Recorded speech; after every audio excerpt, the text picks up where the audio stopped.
मुश्किल इस दुनिया में कुछ भी नहीं, फिर भी लोग इरादे तोड़ देते हैं। सच्चे दिल से चाहत हो कुछ पाने की, तो रास्ते के पत्थर भी जगह छोड़ देते हैं। आज जीटीए में मैं चर्चा करूंगी एस कपाड़िया साहब, जो भारत के माननीय सुप्रीम कोर्ट के 38वें चीफ जस्टिस रहे हैं, उनके बारे में। कपाड़िया साहब की पारिवारिक पृष्ठभूमि की बात करूं तो कपाड़िया साहब एक पारसी परिवार से ताल्लुक़ रखते थे। उनके पिता सूरत में ऑर्फन एज में पले बड़े थे। बाद में माता पिता दोनों बम्बई आ गए थे और 1947 29 सितंबर को कपाड़िया साहब का जन्म हुआ था। बहुत गरीब परिवार से होते हुए भी माता पिता ने उनको इतने अच्छे संस्कार दिए थे कि जर्रे से आफताब तक का सफ़र तय करने में उनके दामन पर कभी कोई दाग नहीं आया और वो एक मिसाल बन गए भारतवर्ष में प्रत्येक व्यक्ति के लिए। अगर उनके करियर की बात करूं तो कपाड़िया साहब ने अपना बचपन और युवावस्था बहुत संघर्ष, बहुत दुख में, बहुत आर्थिक तंगी में काटते हुए मुंबई की कोर्ट्स में एक 4th क्लास एम्प्लॉय के तौर पर अपना करियर स्टार्ट किया। पहले उन्होंने एक लॉ फर्म को ज्वाइन किया एज अ क्लर्क। वहाँ उनका मन नहीं लगा, फिर उन्होंने लेबर लॉ के एक नामी वकील साहब के क्लर्क के तौर पर काम कर लिया। सुना जाता है कि उस ज़माने में एक लिटिगेंट कोर्ट्स में आया करते थे जिनके बहुत सारे मुकदमे थे।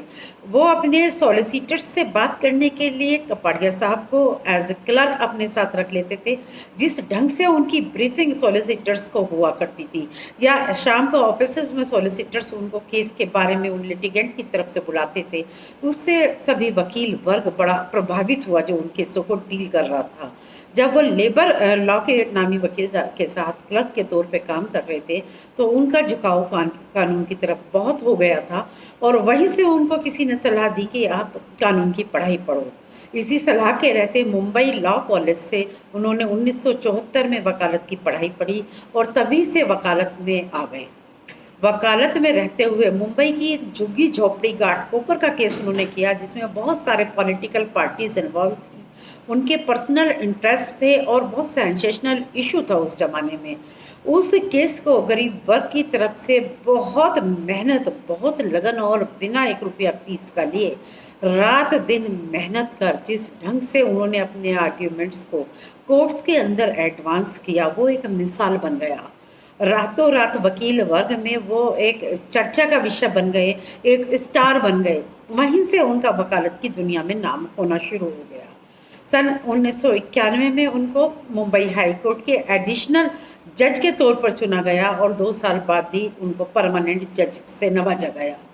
मुंबई हाई कोर्ट में जस्टिस रहते हुए उन्हें सन 2003 में उत्तराखंड हाई कोर्ट में चीफ जस्टिस के लिए ट्रांसफ़र कर दिया गया और यहाँ से उसी साल उनको माननीय सुप्रीम कोर्ट में जस्टिस के तौर पर भेज दिया गया। माननीय सुप्रीम कोर्ट में अगर बात करें पिछले 30 सालों में, तो कपाड़िया साहब चौथे ऐसे जज थे जिनका टेन्योर बहुत लंबा रहा।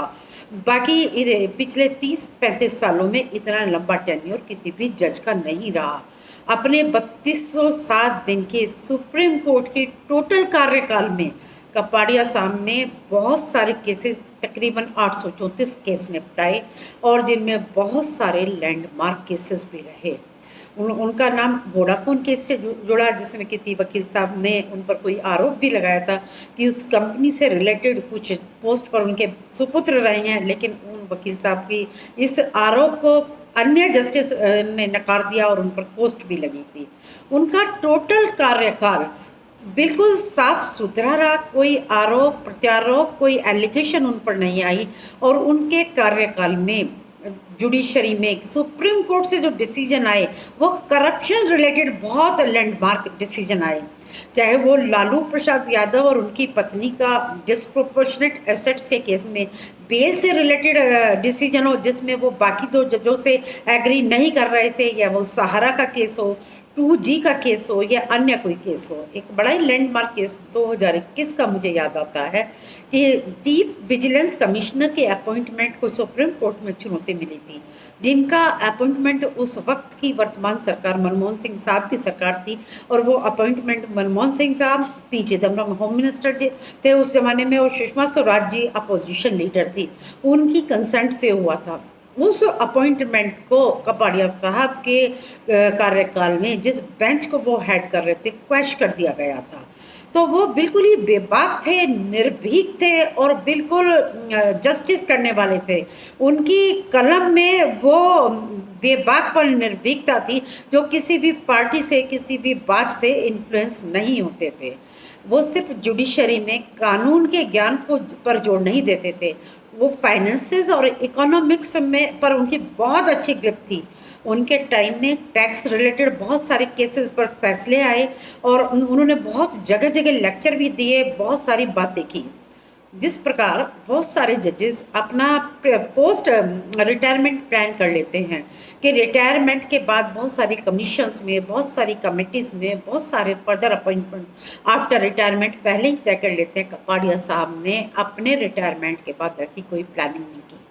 कपाड़िया साहब रिटायर होने के बाद तुरंत मुंबई चले गए और आर्बिट्रेशन, जो एक बहुत ही रेस्पेक्टेबल वर्क एक रिटायर्ड जज के लिए देखा जाता है, जहां वो अपनी कानून की नॉलेज के पंख और ज़्यादा फैला सकता है, उस वर्क को उन्होंने अपने रिटायरमेंट के बाद चुना।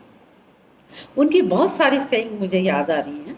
कपाड़िया साहब कहते थे, मैं बहुत गरीब तबके से आया हूँ, मेरे पास कुछ नहीं है। अगर धन की बात करें तो मेरे पास सिर्फ इंटीग्रिटी है। इंटीग्रिटी मतलब मेरे पास सिर्फ सत्य निष्ठा है, ईमानदारी है, अखंडता है। इस तरह के शब्द उनके कद को आम समाज में बहुत ऊंचा कर देते हैं कि एक ऐसा इंसान जो बहुत गरीब तबके से अपनी ईमानदारी, अपनी कर्तव्य निष्ठा, अपनी सत्यनिष्ठा और अखंडता के बूते पर 4th क्लास एम्प्लॉय से सीधे एक सुप्रीम कोर्ट के चीफ जस्टिस के पद तक पहुंच गया। कपाड़िया साहब ने एक बार एक लेक्चर में कहा था कि मुझे गर्व है कि मैं एक भारतीय हूँ। ऐसा सिर्फ भारतवर्ष में होता है, जो अल्पसंख्यक लोग भारत में हैं उनमें से उठकर कोई इंसान जुडिशरी की सबसे बड़े पद को हासिल कर ले। वो पारसी समाज से संबंध रखते थे। जिस वक्त वो जुडिशरी सुप्रीम कोर्ट पहुंचे एज चीफ जस्टिस, उस वक्त पूरे भारत में 1,67,000 मात्र पारसी लोग थे। इतने छोटे से अल्पसंख्यक समाज से, इतने गरीब परिवार से और इतने छोटे एक पद से शुरुआत करके एक इंसान का इतने ऊंचे शिखर पर पहुंच जाना वास्तव में काबिले तारीफ है। ऐसे मजबूत कदम कठिन परिस्थितियों में जो उन्होंने रखे और जिस तरीके से इस रास्ते को तय किया, वो एक मिसाल बनकर रह गया। आप और मैं सभी जानते हैं, हम पिछले 4-5 महीनों से कोरोना काल से जूझ रहे हैं। आर्थिक तंगी है, जॉब नहीं है, डिप्रेशन है, एग्रेशन है, मेंटेनेंस, सर्वाइवल, सब प्रॉब्लम खड़ी हुई है।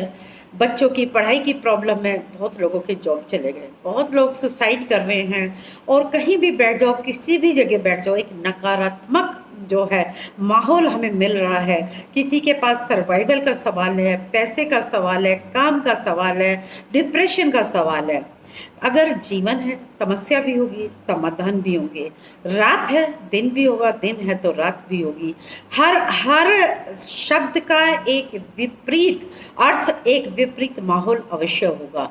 लेकिन इंसान वही है जो कठिन परिस्थितियों में भी मजबूत कदम आगे बढ़ाते हुए अपने मुकाम को हासिल कर ले। और इस सब की एक बहुत बड़ी मिसाल एस.एच. कपाड़िया साहब हमारे सामने हैं, जिन्होंने हर कदम फूक फूक कर रखा, हर अपॉर्चुनिटी को कठिन परिस्थितियों में भी अवेल किया और इस मुकाम तक पहुंच गए जो बहुत सारे लोगों के लिए मात्र सपना बनकर रह जाता है। अगर मैं उनकी छवि का जिक्र करूं तो सुप्रीम कोर्ट के जितने भी जस्टिस हुए हैं, अगर उनमें से साफ छवि की बात करें तो कपाड़िया साहब इज़ वन ऑफ दैम, जिनकी छवि बहुत साफ सुथरी है, बहुत ही अच्छी है, काबिले तारीफ है। सुप्रीम कोर्ट वर्किंग के दौरान कपाड़िया साहब ने रजिस्ट्री को बड़े ध्यान से देखा। पहले सुप्रीम कोर्ट में लोग अपनी चॉइस की बेंच के सामने अपने मैटर्स लगवा लिया करते थे। करप्शन पल रहा था जो लोअर कोर्ट के लेवल पे आज भी पल रहा है, जहाँ चाहो लगवा लो, ऐसा हो जाता था। लेकिन कपाड़िया साहब ने एक चीफ जस्टिस होते हुए उस रजिस्ट्री ब्रांच पे इतना ध्यान दिया, उसको टोटल इलेक्ट्रॉनिक करा दिया और कोई भी करप्शन की गुंजाइश उसमें नहीं छोड़ी। ये सैल्यूट है उनके इस जज्बे को, इस काम को सैल्यूट मैं करती हूँ बीइंग एन एडवोकेट, कि करप्शन को अपनी ही कोर्ट से हटा दिया, लैंडमार्क जजमेंट करप्शन पे दिए। आज कपाड़िया साहब को मैं आज डीटीए की इस रिपोर्ट से, इस प्लेटफॉर्म से, इस माध्यम से नमन करती हूँ, नतमस्तक हूँ और सच्ची श्रद्धांजलि देती हूँ। आज कपाड़िया साहब हमारे बीच नहीं है। 4 जनवरी 1916 को उनका निधन हो गया था एक बीमारी से जूझते हुए 68 वर्ष की अवस्था में। लेकिन उनके द्वारा तय किए गए मापदंड, उनके द्वारा जिंदगी को आगे ले जाने का तरीका और वो जो मिसाल हमारे सामने रख गए, वो वास्तव में हमारे लिए रोल मॉडल है और हमें उनके बताए हुए रास्तों पर अग्रसर होना चाहिए, उनको अपना रोल मॉडल मानकर आगे बढ़ना चाहिए, उनकी तरह अपना जीवन बनाने की कोशिश करनी चाहिए। धन्यवाद। आज के लिए डीटीए में सिर्फ इतना ही। आगे फिर अगली चर्चा में मिलेंगे। नमस्कार। जय हिंद, जय भारत।